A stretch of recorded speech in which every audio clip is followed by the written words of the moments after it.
Welcome to the ThunderCast, your Marshall Athletics podcast produced by the fans, for the fans, with your hosts, Russ Livingood and KD Hudnall. We're bringing you the thundering word on the thundering herd each and every week, so keep it right here. The ThunderCast is on the loose.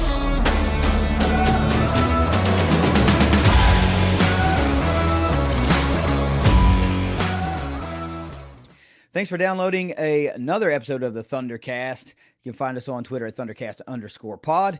Please head on over to YouTube, click the link in the description, and subscribe to the ThunderCast YouTube channel.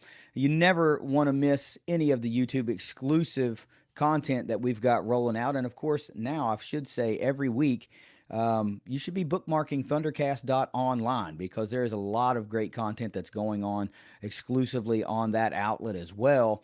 And of course, if you missed it, I just want to say this. We did put out a how to dominate your Marshall game day video that's going to be posted over and over again throughout the season. So any out-of-town fans that might be listening to us for the first time, you just found the ThunderCast and you're thinking, hey, I'm going to come to a game. I'm coming in for Virginia Tech, or I'm coming in for, one of the Sun Belt games or homecoming. I haven't been back in a long time. That's a great guide on easiest way to get tickets, where you can park around town, fan-friendly tailgates, where to get some gear, all the good stuff you need to know. And that's, of course, not just for out-of-town herd fans, but opposing fans coming to town as well. Russ, we had an episode earlier this week. We did the recap 5 things and around the herd segments, but it was a little bit of a toss-up, right? Because I was traveling. It was too early in the week to do a preview, so hey, why not do 2 episodes this week and give the folks the dedicated preview they deserve, right? Mm-hmm. So let's get into this East Carolina preview just on the other side of this break. But before we do that, let's get a quick word from our sponsors at 304carwreck.com. If you've been hurt in a wreck, visit 304carwreck.com on the web or on Facebook. Our roads are full of uninsured drivers. When they hurt you, your insurance company can become their insurance company. Insurance companies take your money every month, but they fight you when it's their turn to pay. Don't be a victim twice. Jason and Matt can't protect you from uninsured drivers, but they can protect you from the insurance companies. Find them at 304carwreck.com. Russ, the herd's heading to Greenville, North Carolina for a game with one of the most unique, if not the most unique rival matchups in all of college football. And we'll talk, of course, about a little bit of the story that is behind Marshall and East Carolina and how they will forever be intertwined in the world of college football. But let's focus on the now for a moment. ECU's home opener is this week. We talked about what the herd did and, more importantly, kind of what they didn't do against Albany. So there's still a lot of question marks out there, I think, for both of these teams. East Carolina sitting at 0-1 on the season. Now, that one, of course, was against number 2 team in the country, the Michigan Wolverines. They went on a road to the Big House, and they got handled pretty well, at least from a scoreboard standpoint, right? 30-3. The Wolverines take care of business over the Pirates, but there are some things that pop out to you in this game that were pretty impressive by East Carolina. The game, of course, is going down Saturday, September 9th at 4 p.m. Eastern. The game's going to be on ESPNU, so don't think you're going to be able to stream this one on ESPN+. This is the 17th all-time meeting against the herd and from the herd and the Pirates. East Carolina holds an 11-5 edge over the herd, with the herd never have won a game in Greenville. They're 0-7 all time. So Marshall and Coach Huff looking to make a little bit of history here for the folks in Huntington.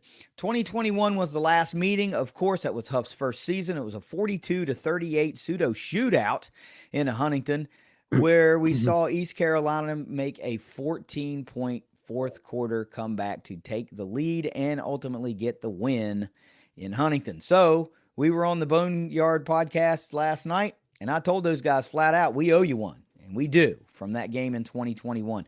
ESPN Power Index, Russ, they kind of like East Carolina, but it's about as close of a coin flip type game as you can imagine because Vegas sees it differently.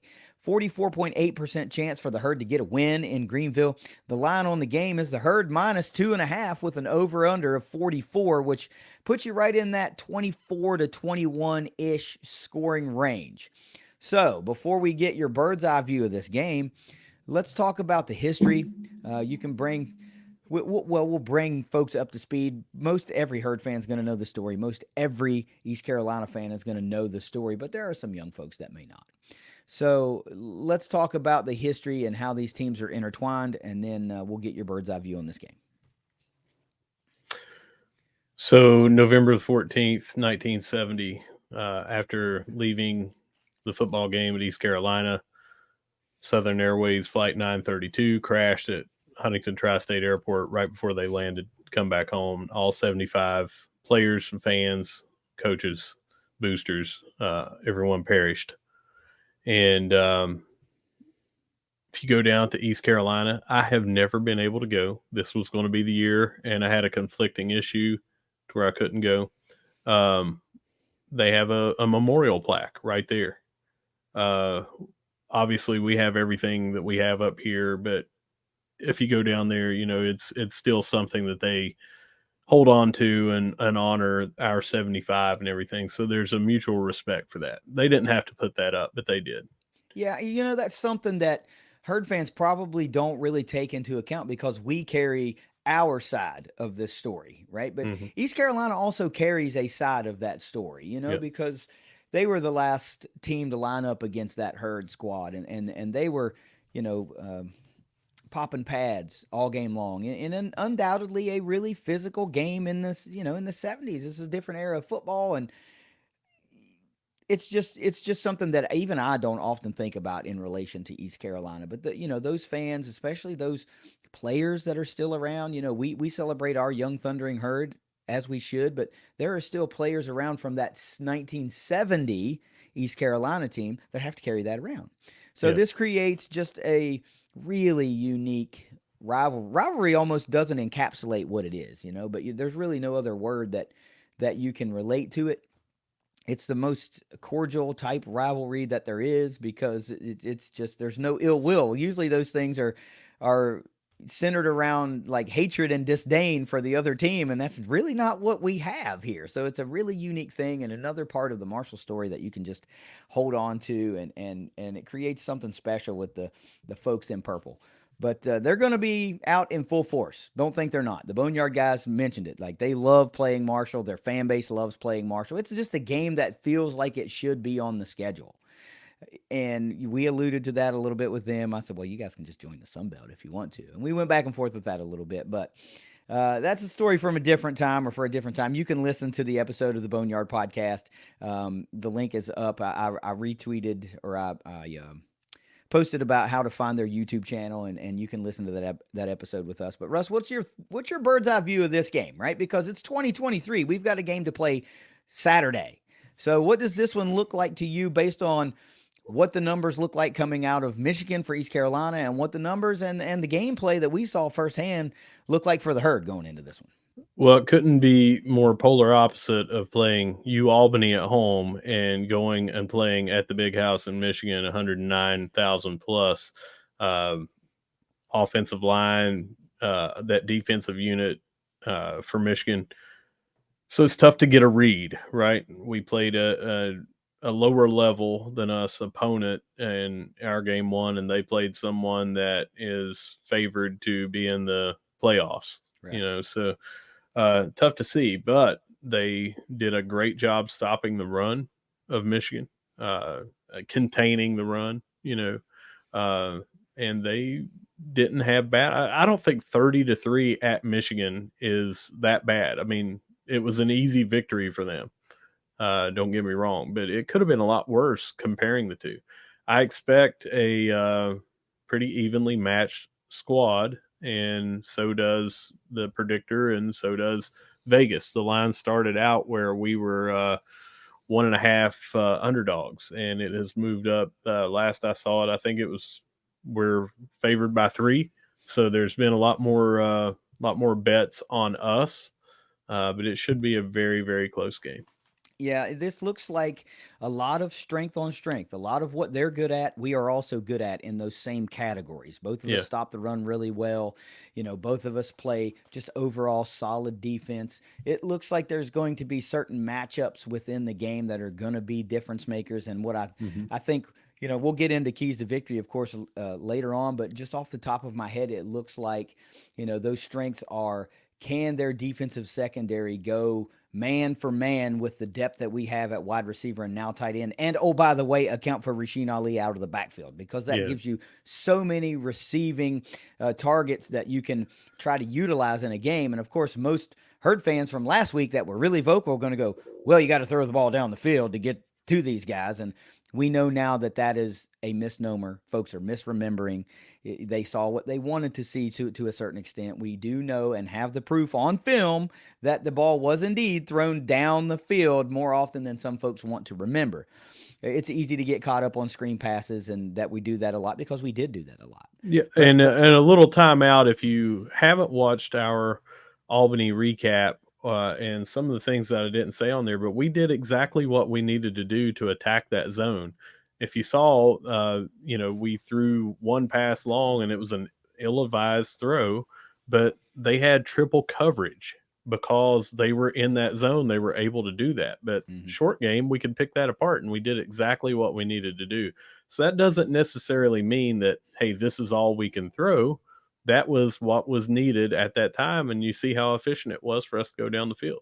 Yep. And I still contend that this game plan was set out from the get-go. No, it didn't work for an entire half and some of the third quarter. It didn't work. But I still contend that this entire game plan was to limit what the Herd was going to show, limit what you were going to put on film to be able to break down and study, and other things. Will we see the same lineup of offensive linemen in the same positions this week versus last week? Those are things that actually matter, man. And if those are that's an epic gamesmanship data point. If the Herd starts the same five, but they're in different positions, we don't know that they will, but it was just Right. odd that it didn't fall the way that we had speculated it would. So it's just these type of things. Maybe Huff and the staff was like, hey, we can get away with this with Albany. And did it look pretty? No, it didn't. And it didn't work for a long time. But ultimately, the Herd gets the win. And Huff is right. He said in the post-game press conference, half the teams in the country would trade places with Marshall right now. Yeah. And they would. All the teams that started 0-1 would gladly trade that for a win. It doesn't matter how ugly it is. It's still a win. So Clemson definitely would have wanted a win. Yeah. And they're 0-1.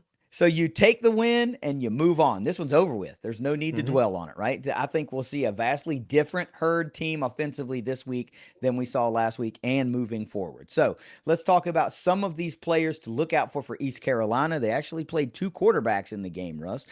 Mason Garcia started and played a good chunk of the game. Then right in the middle, they bring in Alex Flynn, and then Mason Garcia finishes the game. Now, this is not a knock on their guys. This is just based on really what our fans were being vocal about. All right. So I want to tie that in for everybody that just cannot let these stats go for Cam Fancher. But we're going to start with these two quarterbacks. Number 10 quarterback Mason Garcia, big guy, 6'5", 249 pounds. He's going to be a load to bring down. A sophomore. He went 11 of 18 last week, Russ. Led the team in passing with 80 yards and an interception, 4.4 yards per completion. But sacked 0 times. Very impressive. Number 15, quarterback Alex Flynn, the 6'1", 233-pound junior. He went 6 for 11 with 52 yards, just 4.7 yards per completion. Now, you got to toss back over to Garcia because he was the team's leading rusher in that game. 8 carries led the team, 36 yards led the team, and 4.5 yards per carry led the team. And again, not sacked. So no sack yards, rush yards came off of his total. That's just what they gained, 36 yards. Running back number 47, Raji Harris, 5'11", 211-pound junior. Only 5 carries for 22 yards, 4.4 yards per carry, but he did rip off one run of 16 yards. So for the remaining 4 carries, he only had, 6 yards in the game.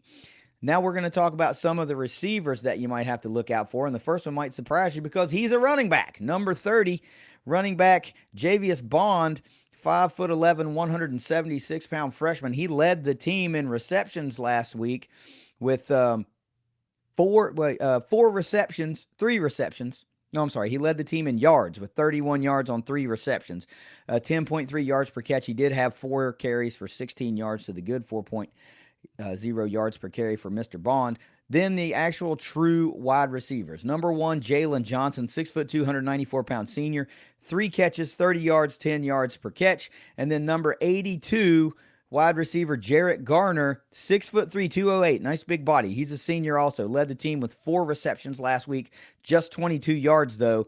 5.5 yards per reception. Here's the data points on this offense. Absolutely 0 chunk plays of 20-plus yards. They did have 2 plays of 19 yards, but 0 20-plus yard plays.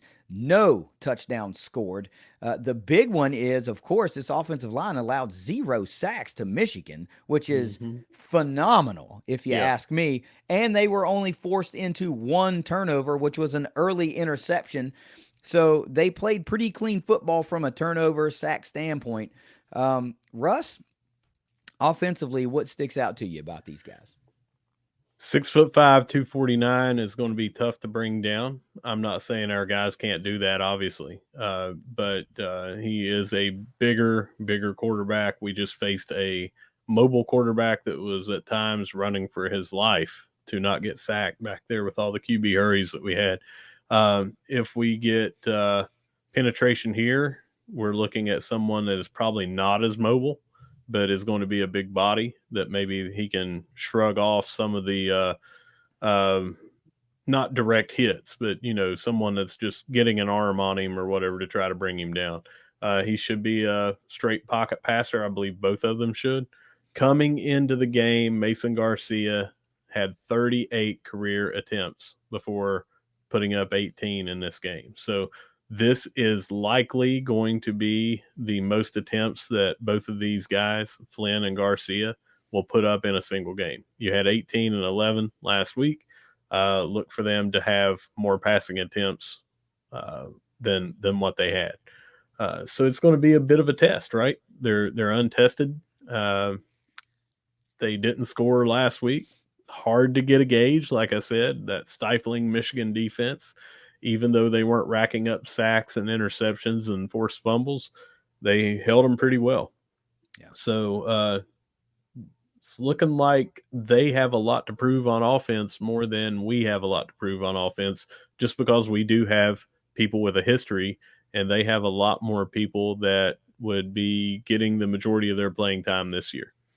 Yeah, to me, what sticks out is you're right, 6'5", 249. You're going to have to get a good direct lick. This is not, or a shoestring tripping tackle. This is not going to be an arm tackle type of quarterback. And we've got some strong guys on our defensive line. And an arm tackle is just probably not going to do it. But you say these guys are probably more drop back passers. Well, Garcia's got the ability to take off one. You had 8 carries for 36 yards. So we don't know what plays led to that having to happen, but I don't know. It seems like matchup-wise, it's hard to say. You don't look at our defense and say, man, they're on par with Michigan, but they could be on par with Michigan, at least from the ability to create pressure and to get to that quarterback. We're really, really good at that. I mean, just look at last week. Yes, Albany's line isn't going to be East Carolina's line, obviously, but you really gonna bet against Owen Porter and Burton and Legs and Gibby? We went up against some really good offensive lines last year, and it seemed like it didn't matter what offensive line we were going to go up against. We were going to get penetration, and we were going to pressure the quarterback. Right, and just like we talked about not wanting to put anything on film offensively, I'm sure they didn't want to do the same thing defensively. So you didn't see all the blitzes, not necessarily exotic plays, but right. They tried to play base defense. Sure. Huff said it. We're going to play base, and we're going to make sure we get all the fundamentals right. And if you can't play base defense, then it's going to be tough to do anything else. But let's talk about this East Carolina defense and some players we're going to have to look out for there. I got 3 guys, right? Number 4, defensive back Julius Woods, 6'1", 194-pound senior. He led the Pirates in tackles last week, 9 total tackles, 5 of those solo, and that's it. Number 22, linebacker Mike Edwards III, 6', 206. He's a junior. 8 tackles. He led the team with 7 solo tackles, and he led the team tied for first on the team with 1 pass defended. And then number 28 defensive back Siobhan Ravel, 6'2", 185-pound junior, 7 tackles on the day. Look, man, impact plays for this Pirate defense, non-existent, can we tell you? As good of a job as they did against the run, which I'll give you the data point here in a second, 0 interceptions, forced fumbles, fumble recoveries, or sacks. Only 5 tackles for loss on the day, in spite of playing great rush defense. They did hold Michigan to just 122 team rushing yards on 31 carries.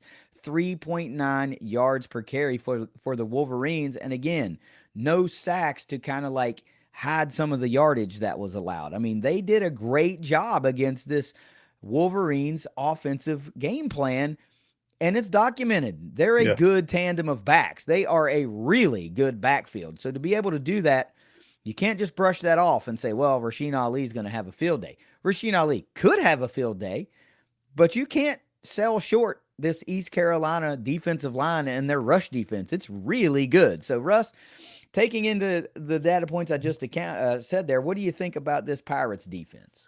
I think they've got a really good guy in the secondary, Julius Wood. He put up some really good numbers last year, 87 tackles overall. 38 of those were solo, had a couple of interceptions, and double that for the pass deflections. Mm-hmm. So leading tackler against Michigan as well. So seems like he's going to be a problem for us. Don't really know how often he does blitzes or if he's a straight coverage guy or things like that, but he racks up a lot of tackles from defensive backfield. Yeah. Anybody that is holding Michigan to, what was it? Was it 122, 129? 122 team rushing yards. 122 team rushing yards. And none of those were sacks? None. So they just held them to 122, holding those running backs, quarterbacks to 122 yards. It was 3.9 yards per carry or something like that. That's getting it done against a very good team, especially as vaunted as a offensive line that Michigan is going to have. You know, your elites are going to have those offensive lines. They're going to have those defensive lines, and that's scary to me that they could do that. Yeah, at Michigan. We talk about matchups, right? We talk about that a lot, and and just think about the Herd in Albany. At a point in the game, we flipped the switch a little bit and started taking advantage some of our matchups. And that looks like what Michigan was able to do with East Carolina, because they scored relatively easily at times, but throughout the game, East Carolina was able to take away a big facet of the game. Now, 122 rushing yards is still a good productive day, right? It's able to move the chains for you, pick up some first downs for you, and keep drives alive. But I'm saying this is not 250, 300 rushing yards piled up on these guys to where, 40-some points, 50 points gets put on the board, and it's really easy. I mean, they don't want to face Rasheen Ali, right? He's really good. We're not downplaying that. I'm just saying, if Marshall's able to put up 200 team rushing yards on the day, you should be really happy about that as a Herd fan, because this looks like a tall task ahead of the Herd. And I know we're up for it. I know our offensive line's up for it, and they probably long for matchups like this, especially a guy that, that's going to be snapping the ball. Trent Holler comes from East Carolina, played a lot of ball for East Carolina. I'm sure he's looking forward to getting this one, going on Saturday and going up against guys that he undoubtedly knows. And, maybe he's helped spring Ali for a big run, and that's just going to make his day. But look, we got a couple of data points I got to talk about. Place kicker, number 95, Andrew Conrad, 5'9", 160, sophomore. No extra point attempts last week, obviously, because they didn't get into the end zone, and only 1 of 2 for a long of 33 yards. We mentioned the Albany kicker last week in our preview, and how his long was only 26 yards. He tried something from a little bit longer, and it did not work. So we don't really know. He did get one though that was Yes, but I longer. mean, Yeah. right before, Yeah. right, the first attempt was Yeah. longer, and it sailed. So we don't really know what Mr. Conrad can do, what his actual range is, but just something to take note of. Kicking in the big house is not the same as kicking at home at Dowdy Ficklin, so he's going to undoubtedly be a little bit more comfortable. It's just something to keep an eye on. Well, last Um, year he split time and it was almost evenly. He had 26 out of 26 extra points, and the other guy that he split time with was 20 out of 25 in extra points. Don't know if that's a situation. I'd have to go back and look game by game if he took over mid-season because the other guy was struggling. But he went 8 for 12 on field goals, with two of those misses being between 40 and 49, no attempts longer in the 50s, long of 47. that's pretty So good. yeah, That's he pretty had good. had a really good year. 8 to 12 in field goals last year. Uh, Hit one in the 40s for 47 yards. Cool. So the last couple of data points that I've got to talk about are some team stats, right? And again, Mm-hmm. you got to, it's tough, man, because is Marshall going to play like Michigan, or is Marshall going to play like somebody else, right? But Mm-hmm.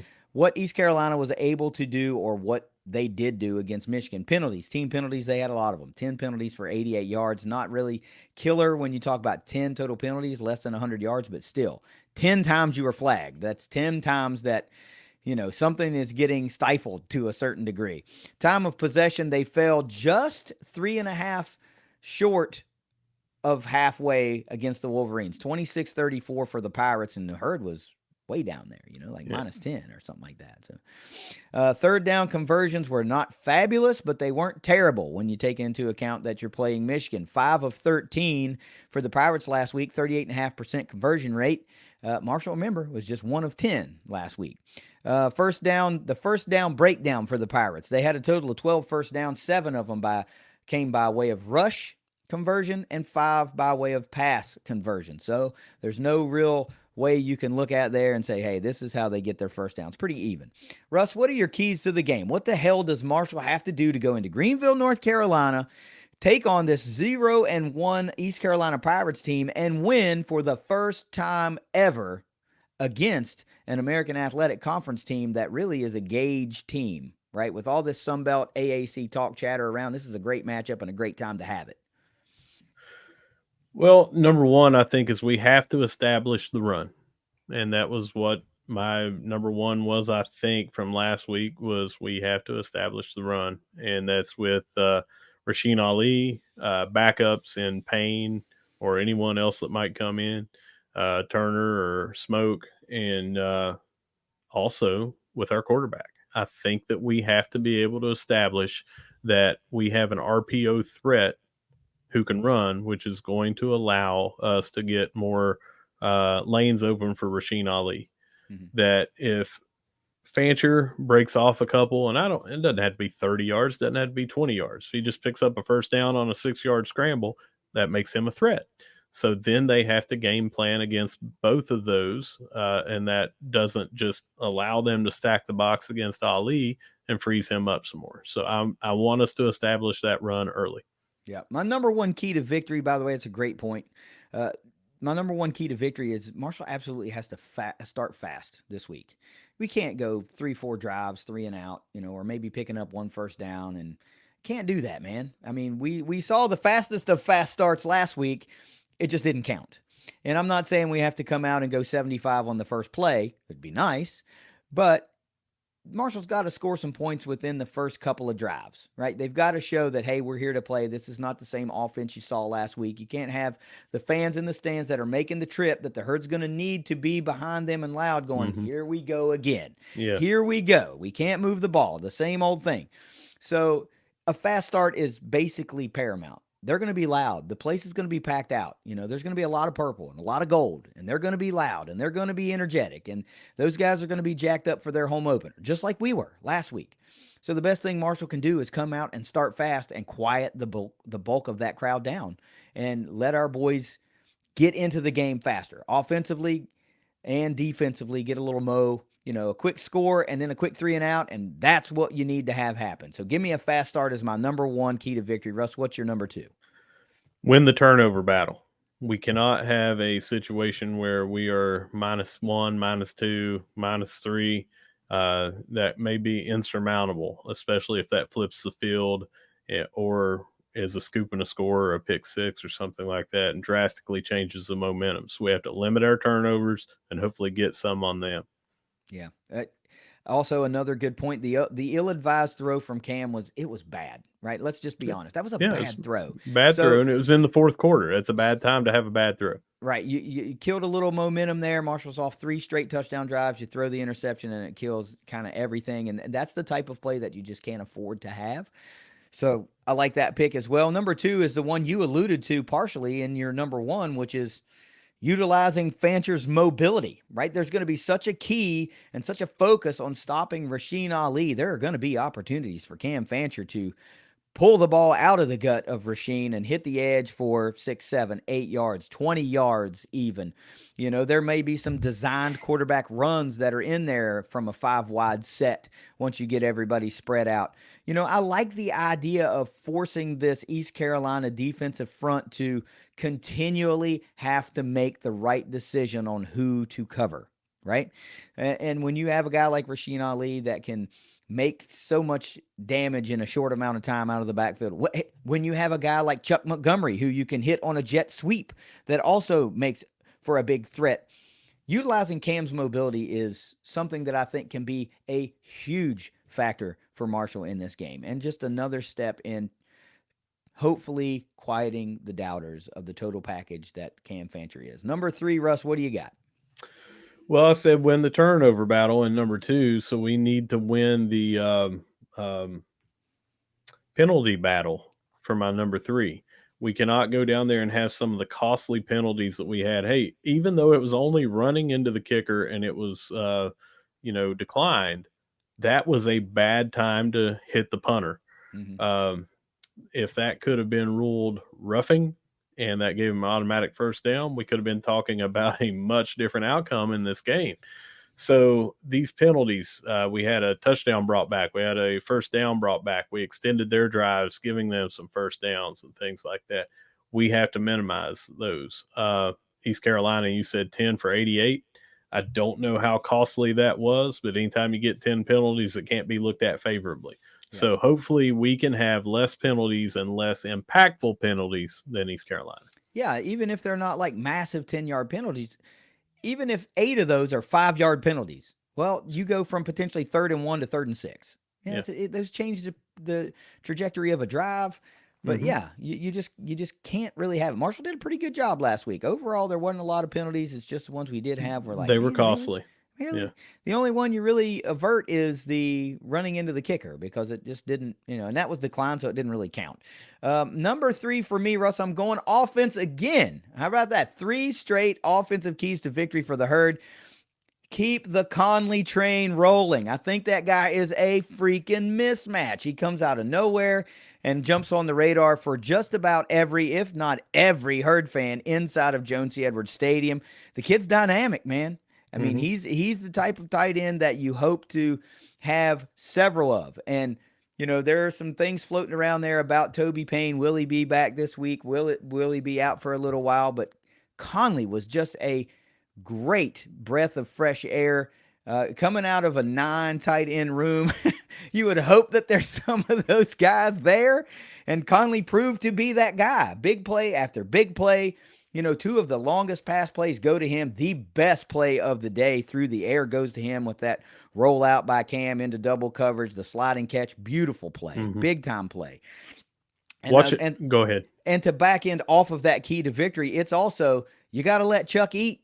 Chuck Montgomery is a menace in space. He's shown that he can break a tackle, make a move, and get down the sideline. We saw it last week. We've seen him do it last season. So you can't say, yeah, it's Albany. No, man, he made big plays against Coastal Carolina last year. Later in the season, Chuck's a guy that he's a fit. I mean, he's going to be a fit for somebody. He's going to cause a headache for whoever has to guard him. Good luck. So those 2 guys in particular in the passing game, wow, if they have a big day, I like our chances a lot against this Pirates defense. What were you going to say, man? Just say, watching that game on replay, you were able to pick up some things that I couldn't see live. You don't have a whole lot of replay, and, I sit on the sidelines, so I'm seeing things going this way, and you see better camera angles on replays.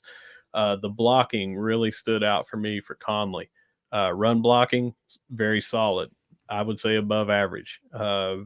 Pass blocking, you saw him down the field, allowing people to get just one, maybe two more yards on there, and those all add up. So it wasn't just his catches; he was doing everything that you want from a tight end. He was that release valve when he needed to be. He was the number one read when he needed to be, and he was great at blocking on both sides of running or passing. So 100% right on that.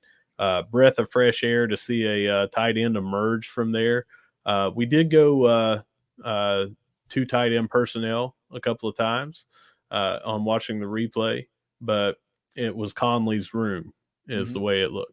Yep, it was Conley's room. And I like the point you make about his blocking, because what that does is you have to respect his blocking ability. Mm-hmm. And what that ultimately might set you up, maybe it's once a game. Mm-hmm. Maybe you get to do this one time, but he's going to cause some blockers or some defenders to come in that he's going to be able to block for a quick release and down the field, and you're open down the seam for 10 or 12 yards or maybe more. I still think there's also room for a kid like Sean Salas to get in there and go opposite. You got two really athletic tight ends. Maybe you got Conley and Salas in there to go along with three wide receivers to create an extra mismatch somewhere. I like the flexibility there. So we'll see what these guys have in store. I don't think it's going to be the same stuff you saw against Albany. We're going to put a little bit more out there today. Probably no more than you have to. Think about it situationally. If it comes out and it works, and you somehow come out and go up 21-0 on this East Carolina team, you're going to probably move into more base, not to try to run the clock out, but hell, with these new clock rules, the game is shortened anyway. But with the run threat that you have from Rasheen Ali and Cam and Turner and Smoke, if you're up big, you can afford to, you don't want to start eating clock, like I said, in the second quarter, but you don't have to put anything more on film than you have to. Let's move into my last. Did you give me your last key to victory, your fourth? I only had three. Okay, well, my fourth.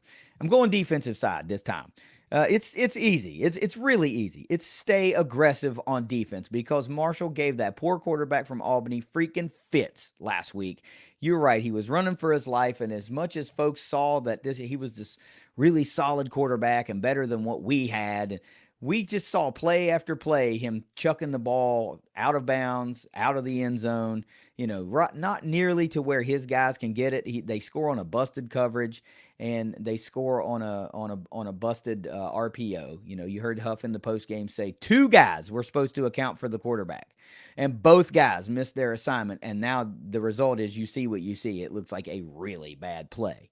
So that should have been eaten up for a loss, or at most a no gain. Right? And both guys bid on the fake. We sold out on the running back, and you see what you see. So you stay aggressive on defense. You let Porter and Burton and Legs and Gibby, they just got to get to the quarterback. Michigan was unable to do that. If Marshall can do that, well, it's going to create fits for this Pirates offense. You've got to be able to force these quarterbacks, whoever's behind center, you've got to force them off their spot and make them try to complete throws on the run or into a hurried read, so that you can then have the flexibility to allow your secondary, who's very good and very athletic, to make some plays on these passes, these ill-advised passes, and maybe get to hurt a couple of turnovers there and stifle a drive or two. Russ, MVP time if you don't have anything to piggyback off of that. I got one other thing to say. It wasn't a key to victory of mine, because I don't think that we have to control the time of possession and win that time of possession to win this game. As you saw in week 1, our best drives were short drives, because we just marched right down the field. 238, 109, and 230. We back to back scoring.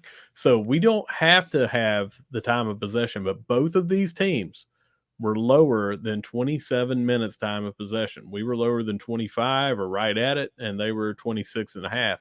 So it's going to be interesting to see if one of them has to get at least 30.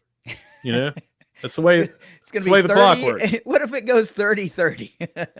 It may do it, but it's going to be interesting what these offenses will have, with one team at least getting 30 minutes, and one may get a lot more. That doesn't necessarily mean they're going to be the ones scoring more, but it will be interesting to see how these offenses do with more time than they had last week, if they get more time.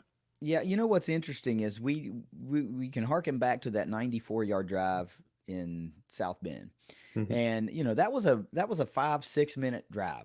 Yeah. Well, with the clock changes, that same 11 play 94-yard drive could be a 10-minute drive, based on the plays that you're running. It just Mm-hmm. could. So you're right. That's a good data point. That's one to keep an eye on, because neither one of these teams reached half the game in time of possession.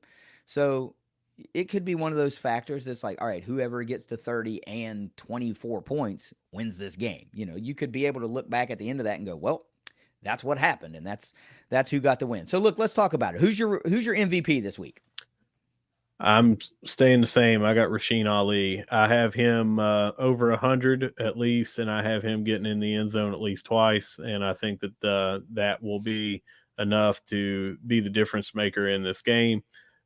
Even if he's getting that, he's going to have to work to get that because they're going to key on him.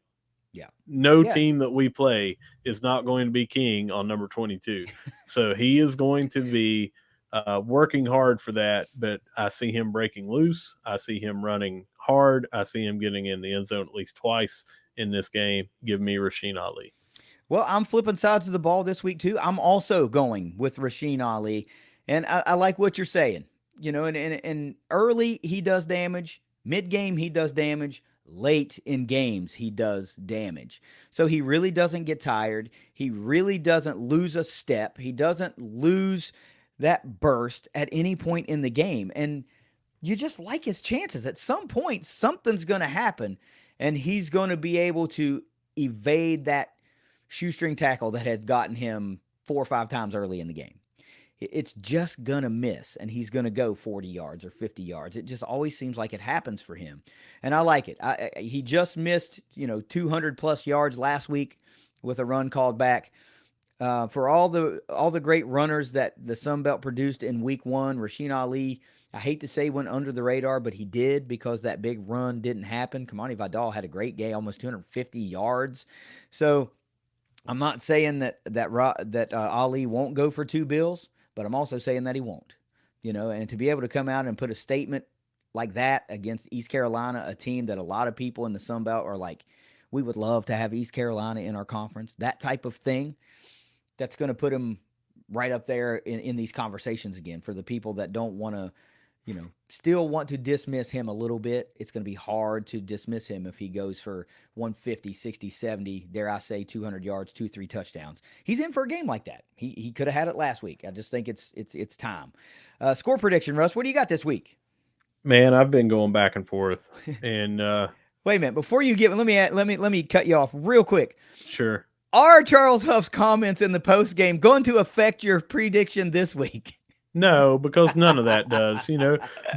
Just like my predictions don't affect the team's play. We got to talk about that. What they say don't, because I'm just an idiot fan, right? Yeah, right. And everyone can cut this and post it on their socials. I am just an idiot fan, right? So, no, I know he mentioned 66 points. I obviously know where that came from. He mentioned ThunderCast predictions. I know where that came from.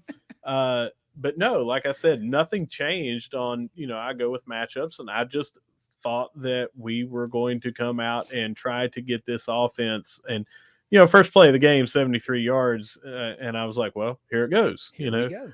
Yeah, we're off to the races. But it didn't work out the way it did. I have gone back and forth. I had always seen this as a close matchup, even before last week when I was kind of looking at early in the season, how would these first 4 games go? I see it being 24-10. Oh, wow. Okay. Marshall. Wow. 24-10.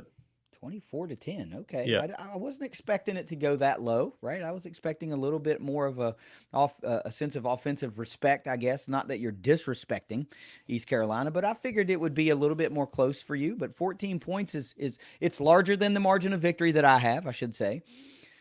This one to me is closer. For some reason, both games have been closer to me. I also saw this as a win way back when we were matching these games up. I've got the Herd 28-24 on the road, getting that first ever win. I do think there's always that fluky play against a team like East Carolina. You know, Mm-hmm. I can only remember one game where we really absolutely just handled them, and that was way back 10 years ago in Mm-hmm. 2023 in a game where we put up almost 2013. 60. That's what I mean. 2013 when we Mm-hmm. put almost 60 on them when they were heavy favorites in Oh yeah, the Conference USA East we division. talked about that. We were walking behind East Carolina fans as we were walking down Third Avenue, and Yeah. they were very respectful of our team and everything, and yeah, I remember that game vividly. We went in and just handled them. Yeah, a lot of folks even consider that to be the best for performance of a Doc Holliday coached Marshall team, right? Given where we were at that time versus who we were playing. So that's an argument for another day, but that was just a flat out dominating game. Now here 10 years later, is it a little, poetic maybe to be able to field another great team or a team that's on the verge of being great potentially and go down and get the first ever win in Greenville in convincing fashion? Yeah, it'd be very poetic. But I just think this one's going to be, who doesn't turn the ball over the most, who can control the ball the most, who can find the end zone instead of kicking a field goal in this one. That's what it Mm-hmm. feels like to me. So I think we're going to trade punches. I do. I think we're going to trade punches, and I think we're going to ultimately be able to score that one touchdown when they have to settle for a field goal, and that's going to be the difference for me. Well, let me tell you a little bit about my score. One, I believe in this defense. Mm-hmm. They had two busted plays for two touchdowns. You take one of those away, and that game looks a lot better. Sure. You take both of those away, and those are easy fixes, right? On busted coverage. And I mean, not saying it won't continue to happen on occasion, but if you take both of those busted plays away, we gave up 3 points. I know it's Right. Albany, but look what they did last year. We got a lot of guys returning, and in some facets, we may have gotten deeper in some positions, you Right. know. Um, but here's the deal: look at the 2022 roster for stats on what East Carolina is losing. They lost 3,708 yards passing with Allers, 28 touchdowns, 5 interceptions. He's gone. That's why Garcia and Flynn, they don't have that many attempts. Uh, Leading rusher last year, 201 carries, 7.2 average, 1,452 yards, 14 touchdowns. Sounds a lot like what we were replacing last year. Yeah. Um, Receiving, they had two different guys go over 1,000 yards that aren't on this year's team. One for 6 touchdowns, one for 10. They had 88 and 67 receptions, 1,085 yards, 1,016 yards. Yeah. That is what this offense has to replace. They didn't have a good offensive performance. Yes, it was against Michigan, but that's what I'm looking at is this is going to be one of their we have to find out who's going to step up games. They do have the talent. I am not knocking their talent, but that's why I am a little bit lower on their score than what you may have or what I would normally say when I think this is a close game. I just feel like their inexperience in these key positions may cost them a little bit to where they don't convert that first down. They don't get that touchdown. Maybe they have to get a field goal. Maybe they don't even get into field goal range and they have to punt. Sure. So that's why I'm going 24-10 Marshall. Yeah, it's absolutely not disrespectful for me to not think our defense can stop them. They absolutely can, right? And I Mm-hmm. told the guys a boneyard. They were right. They said Michigan was by far the best defense they were going to play all year long. And I came on the show Sure. and I said I heard that and I agree with that. But I will tell you that Marshall's probably going to be the second best defense that you play all year long. And they kind of perked up on that and we're like, really? Yeah, because we know what we have, right? And we had, despite 21 points or whatever it was, 21 to whatever the hell the score was last week. Uh, 21-17. yeah, 17 points being put up. I don't think that's indicative of what this defense is actually going to do because Right. again, they were put on the field 10 extra minutes last game because of, the gamesmanship and not wanting to put things on film offensively. It didn't work for a whole half, so for a whole half they were kind of put behind the eight ball. It is what it is. That ain't going to be this week. So give me 28-24. I love the 24-10 as well. Coach Huff, we'll see if he drags us a little bit in the post game again. I love that comment though, man. I got to say that. I, That was I know that was tongue in cheek. He didn't mean anything by it. He's a great dude, and we yeah. have a pretty good relationship. But I heard two things, and I tweeted this. Number one, all I heard was that Coach Huff listens to the Thundercast. And if you guys aren't, then why not? Because Coach Huff obviously is if we're not living up to the expectations of Thundercast predictions. And number two, we landed in the same sentence as Vegas. So, hey, we must be doing something right, right? Yeah, send all your bets to at Russ Living Good. No. How about final thoughts on this game, or we look to get the hell out of here? Final thoughts are I really, really wish I was going. I have heard from a lot of Herd fans that are going to be down there. Yeah. I hope everyone goes down. One is respectful, runs by that memorial that they have. But two, find some fans to fraternize with and socialize with down there. Keep that bond going in this friendly rivalry, but also show them what's up when you're saying, let's go Herd and we are Marshall, and having it be as loud as what the rest of their stadium in purple and gold is saying, or purple and yellow. So let's go down there. Let's bring back a victory. We're 2-0 going into the bye week and have 2 weeks to prep for Virginia Tech at home. You gotta love that's it. all I gotta say. You gotta love it. This game ought to be played as a conference game, right? We got 2 minutes we can spend on this. Obviously, this game feels like one of the games that should be played all the time, every year, annually, right?